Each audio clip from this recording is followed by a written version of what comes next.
there's only one move, and I'll explain my reasoning. Remember Yeah, well, the bishop is one of the most powerful things. The light square bishop is one of the most powerful very, keys. very powerful. It's that bishop is equivalent to like the dragon bishop and the dragon. It's equivalent to the Catalan bishop and the Catalan. Except in this case, it's the Colle bishop. So yeah, it's my point being is that it's a very important bishop. So there's only one move in the position for me, and that Only one move. G3. That's right, G3, G3. Um, so now Black is actually thinking, well, okay, now G3 stops the idea of F4. Now he has to like relocate his knight somewhere, right? He could just put it back on F6, but then that would just be that would just be admitting that, you know what, I made a big mistake by playing knight H5. And probably, I mean, the better person should just play knight F6 and just admit that you made a mistake. But he went a different route and had the idea of he's like, okay, if I'm going to blockade this bishop on D3, great. He plays G3, but I can maybe somehow in the future bring this knight to F5 and kind of keep this bishop at bay, right? So in place G6 here. And also And the idea remember, is, yeah. that you shouldn't be afraid of saying this is a mistake. If the right move is to go back, go back. It happens. Some of the strongest players have this chess ego where they're like, I can't be wrong. I have to play on with my idea that I had before, even though it's wrong. Right? So delete your chess ego and play the right move. That you have to say, hey, I made a mistake. Let me just go back. Exactly right. And Jinx has a question. Right. What about knight b4? Yeah. Instead of g6. Yeah. And I mean, thing is that with knight b4, we can hide our bishop on e2 and then play a3, and then when the knight goes back, we bring. So like, all right, let me just explain. Let me just clear that up here. So let's just say knight b4 now, right? So instead of g6, let's just say knight b4. Now I can play bishop e2, right? In the previous example, when we were watching Max's game, he had immense pressure on c2, right? With the queen on c7, the knight on b4, and he was like threatening to take on c2. Luckily for him, he had to move bishop b5, attacking the rook that was there, right? In his game. Well, here there's no real threat on c2. It's just more with her in the bishop. We can go bishop e2, and then once we play a3, and the next turn, the knight will have to go back. So let's say he goes now g6, and I go a3, and knight goes back to c6, and then now I can bring this bishop back to d3. And I haven't really wasted the time, but we're actually in the same exact position, but with a3 included. And it's still Black's turn here, right? Because it was Black's turn here before as well, in the same position, except we played g6 here, right? And then now it's our turn. But g3 is needed because let's say we play a3. Well, now if we allow him to go knight f4, we can't hide on e2 because the knight can just take. There's no hiding this bishop, right? Okay, maybe you can go to b5, but then okay, the point is that you're still getting rid of this bishop, and that in itself is a big accomplishment by Black. JT, I don't know. Please let me know if you agree, JT. But this is kind of my understanding of the position. Of course, I mean we need to keep a lock on this bishop. We cannot let him trade off a piece for that bishop. Not even if they give us a rook. Not even if they say pretty please. Okay? Yeah, that's right. We need to stop them from attacking our great bishop. That's right. And if anyone's giving the rook, it's gonna be us. Yeah, we're giving the rook away. Yeah, we're giving the rook. What you mean you're gonna give the rook? Yeah, exactly. Yeah. So G3 and Jigs, let me know if that answered your question. Otherwise, I'll try to explain it better. But G3, G6, and then now knight E5, knight BD7, and boom, F4. Again, I guess Black is still not too concerned about knight B4. Bishop B2 is still available in the position, and there's a lot going on in the position. I mean, this structure is already different because this knight is awkwardly placed on H5, right? So knight to G7, and then now after he addressed all the mayhem in the center, after seeing this knight reroute to G7, now he took the time to just say, you know what? Now that the storm has cleared a little bit, boom, A3. So now we see a3 subtly included now, right? So I mean, I do want you guys to know that a3 is important. However, it should be the last part of your Colle setup. The biggest concern being your bishop, the preservation of your bishop on d3, and also the e5 square, right? Having full control of that e5 square. So those should be like your two primary concerns. I mean, the whole a3, the pawn a3, usually could wait till about once you're all settled in, pretty much. Okay. So f5 is played. I mean, honestly, with this knight on g7, I only the right plan was knight to f5. Well, that's what I thought his plan was. But then after he put the pawn on f5, well, I mean, I think with this move, black is now just not saying he wasn't worse, but I think black is almost just like positionally losing because this knight has no square. This knight looks like a fianchettoed bishop. No disrespect to my knights. And f5 pretty much says I'm never kicking out your knight on e5. Right, with the pawn on f7, you always at least at some point have the idea of playing f6 if you need it, right? But now with the pawn on f5, there's none of that happening. So you know for sure this knight's going to stay strong on e5.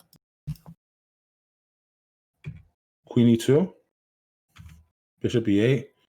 Again, for the second game that we see this bishop e8 maneuver here. So knight.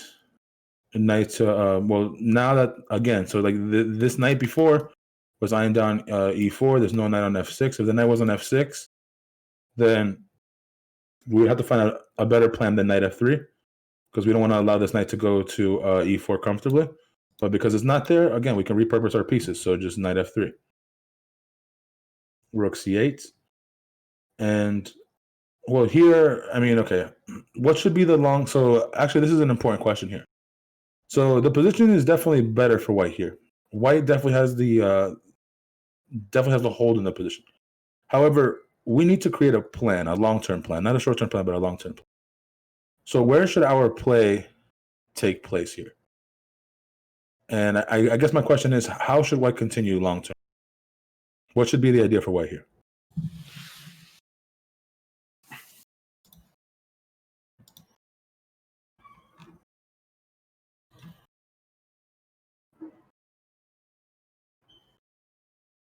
No answers just yet, but I mean, this is a deep thing because even when I looked at it from here, I really had to think like, what is my long-term plan, right? I'm not just looking. Yeah. As an aggressive player, I just want to say king g2 and bring these rooks over to the queen side. I mean, to the king side. That is what I want to play. Or the possibility of doing it, not necessarily that I have to do it. But that's just one of my plays, you know. I mean, can I just I don't know, maybe this changes your perception of the position, but can I just share with you who white is in this position? Sure. Do you know a player by the name of Rubinstein? I do. Oh well, my friend, he has white pieces. I see. No Rubinstein's so okay. Oh, okay. Style. Wait, king h1. Give me king h1. Oh, Rubinstein, got you. Yeah, I'll play king h1, rook g1.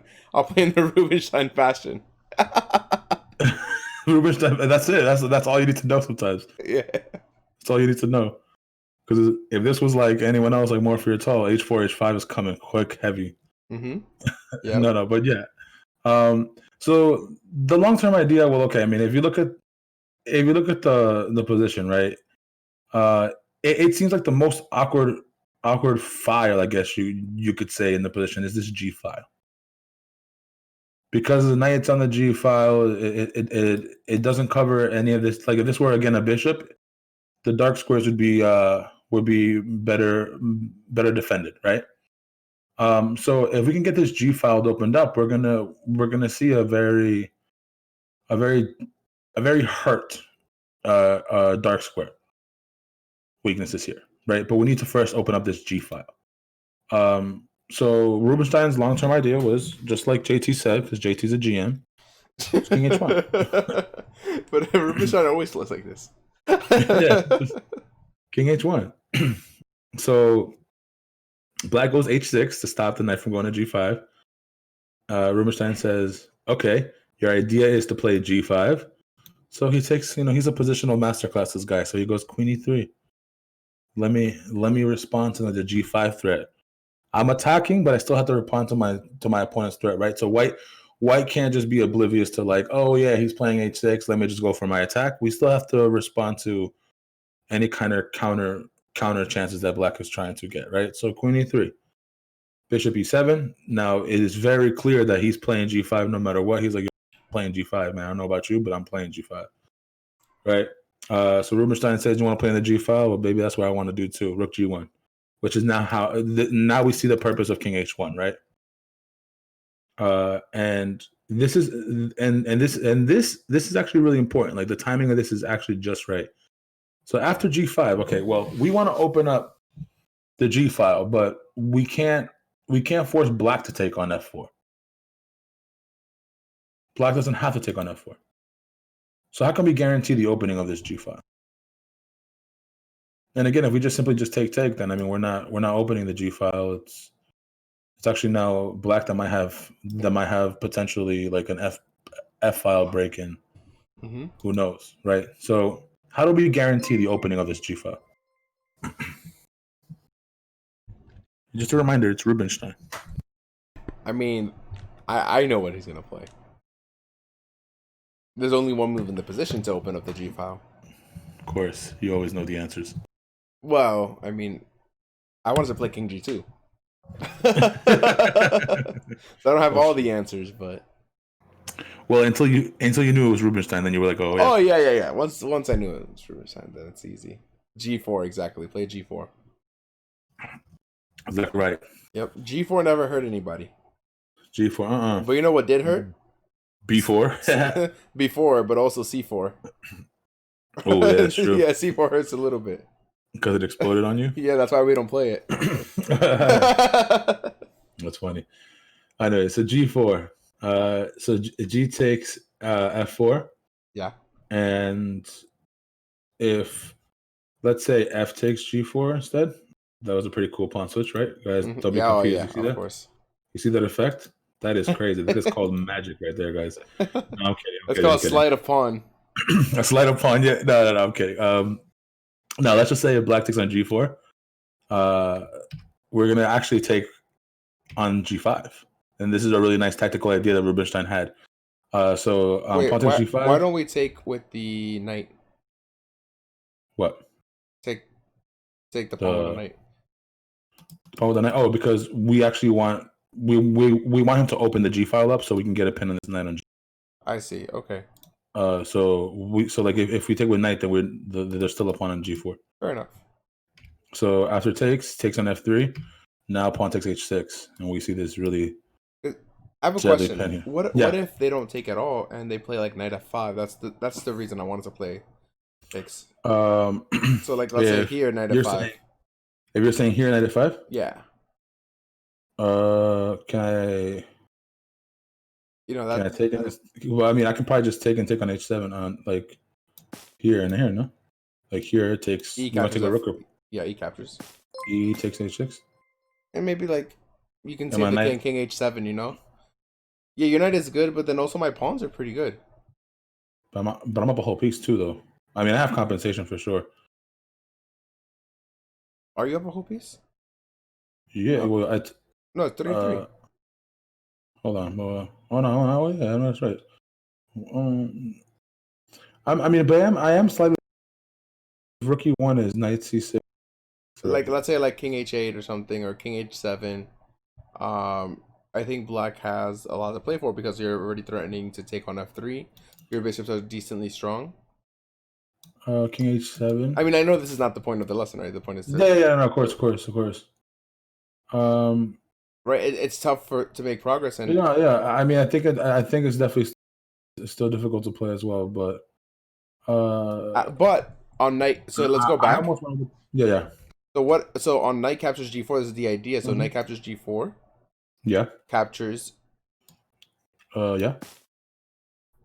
And then knight captures on G4.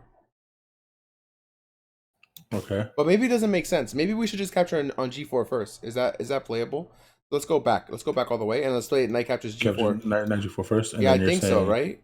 I and think then that you're makes a lot of saying sense. if because you're saying that if F takes, then knight H6 Yeah, exactly. checks, king H8. And then we'll capture G7. This is the bomb.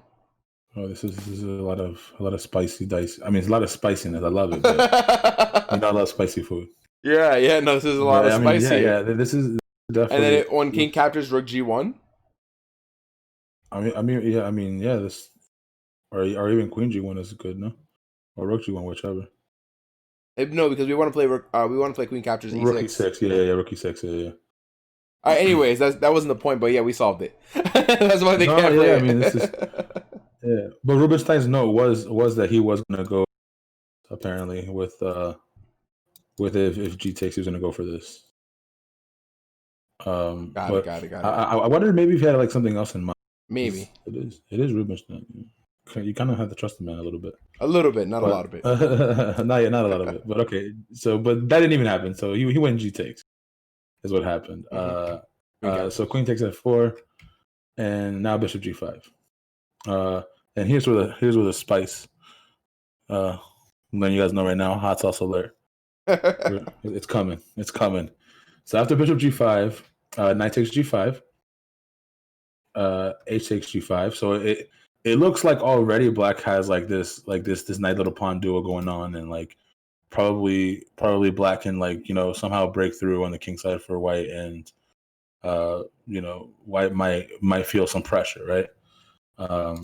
But no, it's not what happened at all. So after queen G3, just preparing to go to the H file on H3 if he needs to. F4, queen Oh H3, no! exactly his plan. Oh no! No, this is That's me. this is That's me. threatening mate. Only way to stop mate here is to take this knight, so that way he can escape on F7. So H7 first we first, must yeah. first play the checky, so we make sure that this king is gonna boogie. We want him to go walking. So after queen H7 check, king F7, we now take the knight, and he plays well. Okay, we're actually threatening to play bishop G6 G6 check, and after king E7, we're going to take the knight on G7. Okay, so which is why black had to play the move rook G8 to defend G7.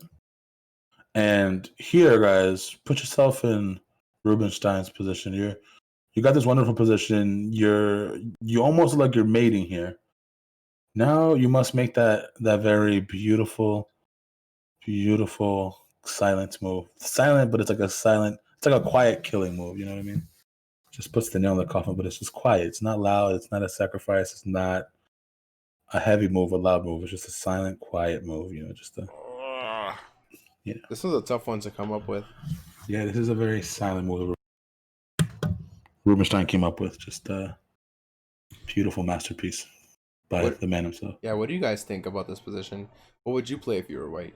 And there's actually again, there's a lot of moves here that are winning, but one really wins. And I would love it if you guys were able to find it. Because if we play bishop G6, in some lines we can take the rook on G8, but then the king goes to what square? The king goes to F8. So I'm giving you a big hint into the next piece that needs to attack.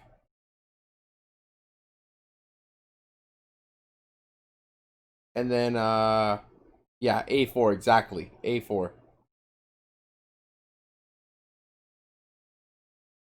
So yeah, A4 is the next movement in this position.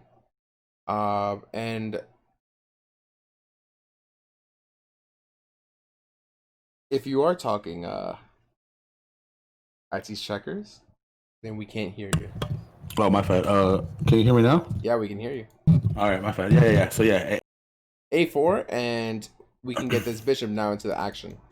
to A3, and it's this is pretty much game over. Shout out for black for playing a couple more moves, but this was game over at this point after A4.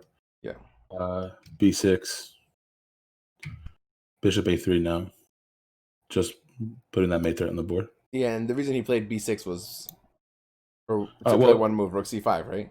yeah, because he wanted to play rook c5 to give up the exchange to survive, but we're gonna see how he can survive, but it's not gonna be a pretty outcome. So after uh, rook c5, he goes queen g6 check, king f8, and I actually think this is a beautiful move here, and it's really annoying. Like if someone played this over me, I would be like, what?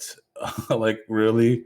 He played queen f6, Oh, that's trading dirty. queens, That's but after dirty. queen, yeah, it is dirty. I didn't even see After that. yeah, I was after looking queen like queen f6, h6. yeah, after queen f6, and then e takes f6.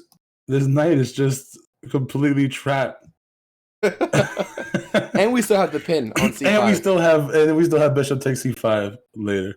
Ouch. And black resigned in this moment. So Who wouldn't resign in this position? It was like, oh, what? It's like finally it's like you do all this to avoid mate, but then you get this. You get the business. And All right. and you know, and the crazy thing is that Rubinstein never got to open the G file. Right, which is what he wanted to do.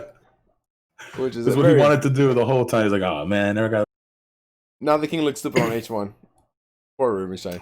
Super safe though. Yeah. And that's gonna conclude our lesson for the second part, and hopefully we'll have a third part out. We have a third part. Oh, we have a third part. All right. We have a third part. Of course, I like to ask permission, but I knew there was a third part. There's always going to be a third part. There's going to at least be 5 parts, I think. At least. Okay. And we're going to have very nice, funny commentary from 2 players who actually play the Colle. I used to play the Colle, but now I switched to E4. But I still have a lot of Colle-Zukertort experience, and I love to share with you guys. Just make sure that you play A3 at the right moment. When the knight's on c6, that's one of the biggest things. And also make sure to never let them play e5. Just put your knight on e5, and we'll be a-okay. Start attacking the king side. Again, the person who is teaching with me and co-teaching is I Teach Checkers, and you should go ahead and give him a follow on Twitch. It is twitch.tv/ I Teach Checkers, and he's almost an affiliate, so let's get him there. Almost 5 more away, yo. Thank you. I appreciate you guys. In the next part, we will be featuring games from Evans himself and even Grandmaster Yusupov. For those of you who do not know who Yusupov is, he was the co-author of a lot of Mark Dvoretsky books. If you guys are big on Mark Dvoretsky, and he has his own series on getting better as well. Yusupov is one of the best authors out there. Yeah, he is a great player, great person. Honestly, just the way he writes, he's not one of those arrogant grandmasters. He's very in tune with self-improvement, so yep, definitely someone great to learn from. But yeah, we're gonna feature one of his games in the Colle, because even Yusupov himself played the Colle. Right. All right, so thank you so much for being here, and honestly thank you to the chat for listening to the lesson and responding. And if you want to join next time, you can come to twitch.tv/Japanesetutor. I stream from 9 p.m. and I'll see you guys next time. Bye-bye. Alrighty.